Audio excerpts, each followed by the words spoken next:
جو ہمیں اکٹھے پیسے ملے ہیں, کسی نے کچھ آفر دی.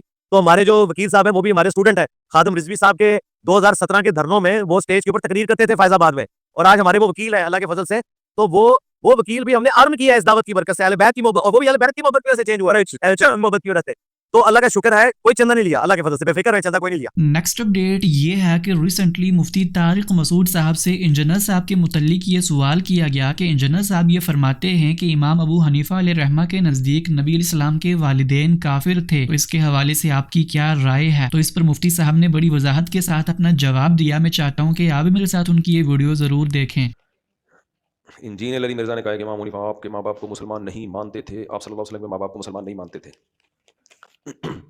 قطع نظر اس کے کہ امام ابو حنیفہ کی طرف اس بات کی نسبت درست ہے یا نہیں ہے, میرا سوال یہ ہے کہ اگر کوئی نبی صلی اللہ علیہ وسلم کے والدین کو مسلمان مانتا ہے تو اچھی بات ہے, لیکن اگر کوئی نہیں مانتا تو صحیح مسلم کی حدیث ہے کہ صحیح مسلم میں ہے کہ نبی صلی اللہ علیہ وسلم نے فرمایا کہ میں نے اللہ تعالیٰ سے اجازت مانگی اپنی ماں کی قبر کی زیارت کروں, تو اللہ نے قبر کی زیارت کی اجازت دے دی, دعا کی اجازت نہیں دی.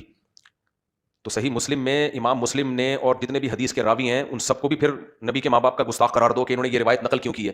سمجھ رہے ہیں, وہ کہ علماء نے اس کی تعویل کی ہے کہ پھر ایسا ہوا ہے, لیکن بہرحال یہ حدیث تو آ گئی نا. تو اس لیے یہ مسئلہ بھی امت کے درمیان اختلافی ہے.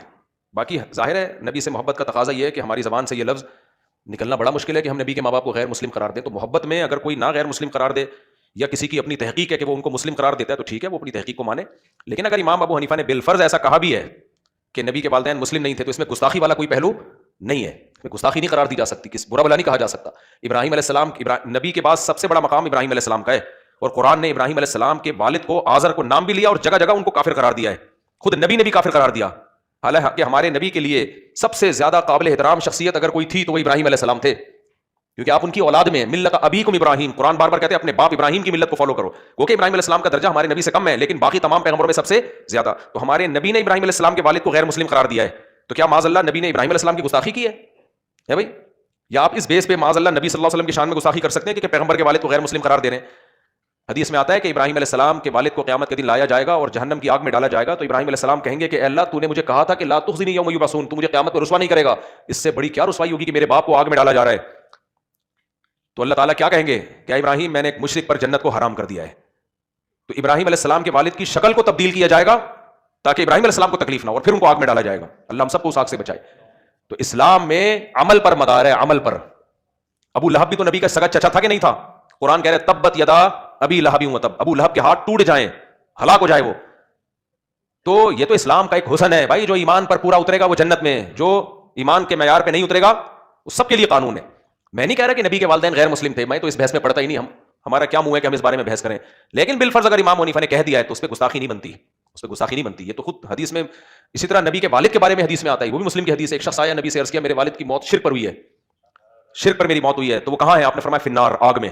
جب وہ شخص واپس جانے لگا, آپ نے صحابی واپس جانے لگے, آپ نے ان کو بلایا, فرمایا ادھر آؤ. پھر فرمایا ان ابی و ابا کا فی النار, میرے باپ اور تمہارا باپ دونوں آگ میں ہیں. یہ صحیح حدیث ہے. تو امام مسلم کو بھی آپ گستاخ قرار دو. وہ کہ اس حدیث کی بعض لوگوں نے تعویل کی کہ اس میں باپ سے مراد دادا ہیں یا پردادا ہیں, یا یہ اس وقت جب ان پر ایمان نہیں پیش کیا گیا تھا. وہ تعویلات کا دروازہ کھلا ہوا ہے, کوئی نبی کے بارے میں تعویل کرے تو اچھی بات ہے, نبی کے والدین کے بارے میں.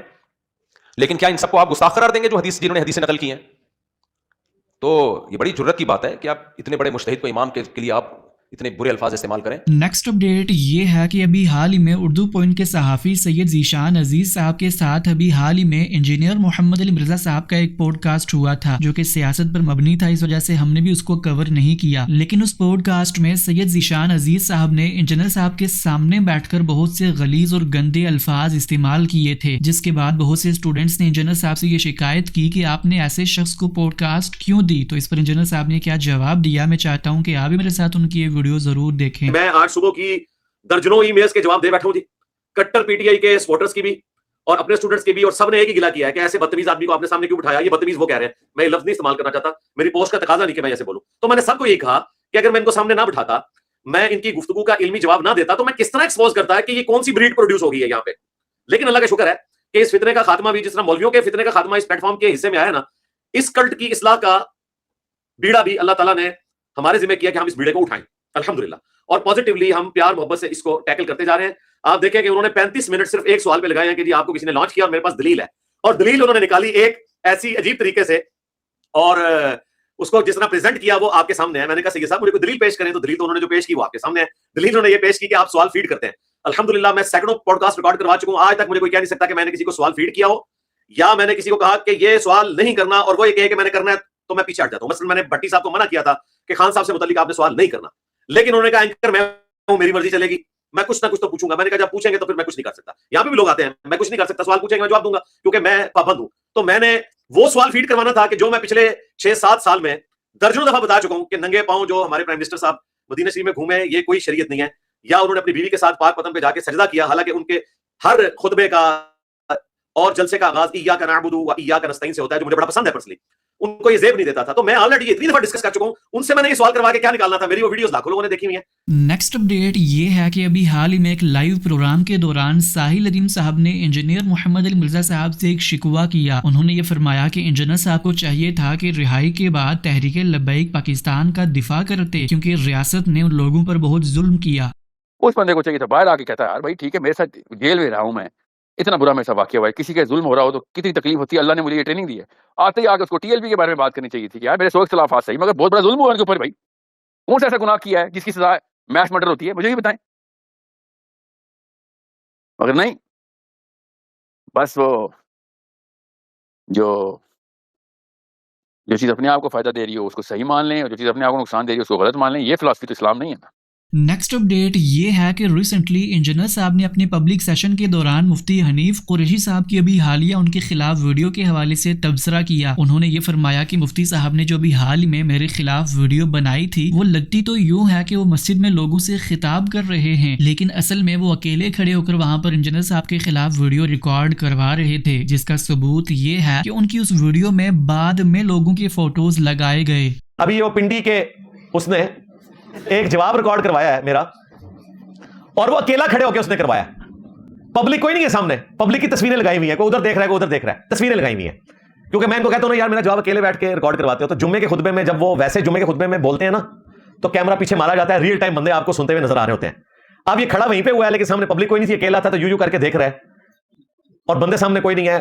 اس کے لیے آپ ذرا نا اس کی ویڈیو کو روک کے نا اس کی اینک جو ہے نا اس میں عکس دیکھے سامنے کا, تو آپ کو پتا چل جائے گا سامنے بندہ کوئی نہیں ہے. لو سامو کتنے جانا ہے دماغ, اور تصویریں تھوڑی تھوڑی دیر بعد. یار کیا مسئلہ ہے, کمرے میں بیٹھ کے بنا لے یار, کیوں بتانا چاہتا ہے؟ لوگ سن رہے ہیں, لوگ سنتے ہیں ان کو جمعے کے خطبوں میں اس لیے کہ جمعہ لوگوں نے پڑھنا ہوتا ہے. نیکسٹ اپڈیٹ یہ ہے کہ ابھی حال ہی میں مفتی یاسر ندیم الواجدی صاحب سے یہ سوال کیا گیا کہ کیا آپ کو لگتا ہے کہ انجینئر محمد علی مرزا صاحب کو سننے کے بعد بہت سے لوگ ملحد ہو چکے ہیں. تو اس پر مفتی صاحب نے یہ فرمایا کہ اس بات کا ان کے پاس کوئی ایویڈنس تو نہیں ہے, البتہ غامدی صاحب کو سننے کے بعد بہت سے لوگ ملحد ہو چکے ہیں. آپ کیا سمجھتے ہیں کہ اس ان کی جو کوششیں ہیں انجینئر محمد علی مرزا صاحب کی, اس سے الحاد کی طرف بھی کوئی راستہ نوجوانوں کا کھل رہا ہے کہ پہلے علماء سے بیزاری, دینی لوگوں سے بیزاری, اس کے بعد مذہب سے بیزاری اور پھر الحاد کی طرف؟ میرے پاس ایسا کوئی کیس فی الحال نہیں ہے جس کی بنیاد پر میں یہ کہہ سکوں کہ انجینئر صاحب سے متاثر کوئی شخص ملحد بھی ہوا ہو.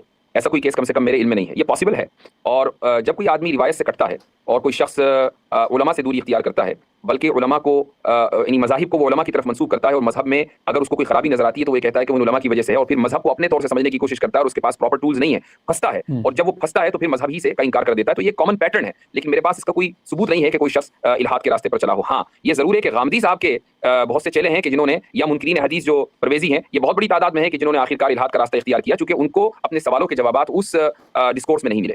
نیکسٹ اپڈیٹ یہ ہے کہ آخرکار فائنلی حسن الیاس صاحب نے ایون پوڈ کاسٹ کے امان اللہ طارق صاحب کو ایک جھوٹے الزام پر جواب دیا. اب تمام بھائیوں کو معلوم ہوگا کہ کچھ دنوں پہلے ہم نے امان اللہ طارق صاحب کی یہ نیوز کور کی تھی جس میں وہ غامدی صاحب کی طرف یہ بار بار جملہ منسوب کرتے ہیں کہ غامدی صاحب کے نزدیک امریکہ ایک مہذب فاتح ہے. تو اس کے حوالے سے فائنلی حسن الیاس صاحب نے اپنی خاموشی توڑی. جب ہم کہتے ہیں کہ مہذب فاتح تو یہ مقابلتاً کہا جا رہا ہوتا ہے, یعنی ماضی کے اندر جو لوگ فتوحات کرتے تھے ان کے ساتھ بیٹھ کر, آپ تیمور لنگ کے ساتھ بیٹھ کر, اسکندر اعظم کے ساتھ بیٹھ کر, اور تیتوس رومی کے ساتھ بیٹھ کر یہ گفتگو نہیں کرتے تھے کہ جی جنیوا کنونشن کے تحت ہمارے قیدی آپ چھوڑ دیں, یا انٹرنیشنل لا کے تحت آپ کو قبضہ یہاں پر نہیں ہو سکتا لہٰذا آپ روم کی سلطنت سے باہر چلے جائیں. تو یہ نہیں ہو سکتا تھا. یا آپ یہ کہیں کہ جی ہم فیصلہ کریں گے, یہ تو یہاں پر ہماری اکثریت ہمارے مذہب رنگ نسل کے لوگ ہیں لہٰذا آپ ہمیں حق خود ارادی, یہ بحث ہی نہیں ہو سکتی تھی, یہ سوال ہی نہیں اٹھایا جا سکتا تھا. تو یہ ان لوگوں نے خود طے کیا کہ ہم آپس میں یہ نارمز طے کرتے ہیں تاکہ اتنی بڑی عالمی جنگ خود قوتوں کے مابین ہوئی تو اس میں سروائیول نہیں ہو سکتا, دنیا آگے نہیں بڑھ سکتی. یہ انہوں نے طے کیا. اس بات کو